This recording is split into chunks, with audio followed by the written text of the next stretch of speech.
The first thing in every annual review summary letter I write is the 4 pillars of retirement, what we're doing, and are you doing good or not? I don't know if it's a Wayneism. I'm not sure where it started, but it's our 4 goals for retirement. Number 1, 0 debt. Yeah, we mean the mortgage.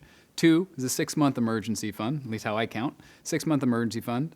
Where are those safe dollars? Where do they reside? So when something unexpected happens, we don't have to rob money from our financial future. We've got a nest egg for that. We've got a cushion for it.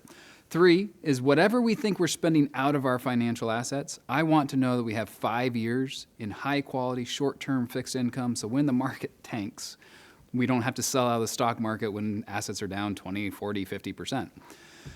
That's our shock absorber for market volatility. So how do we put food on the table for 5 years? That's number 3. Number 4, in a perfect world, when we're early in retirement, a 3% withdrawal rate. So as we're taking dollars out of our financial assets, on $1 million, that's $30,000 a year, so not a ton, $2,500 a month.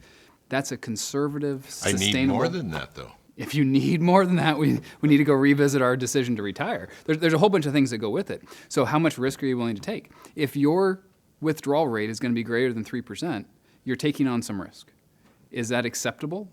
Do we understand what that means? Do we understand the potential outcomes? Many people in the industry will say 4% is a perfectly sustainable withdrawal rate.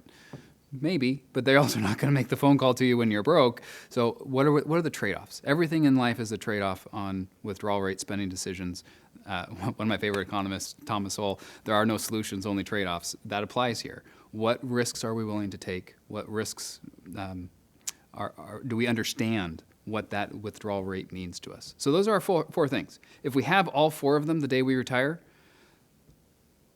almost say that you're, quote, bulletproof in the retirement planning process. There's very little that could really throw us for a loop that we can't control. So when do we affect those 4 things?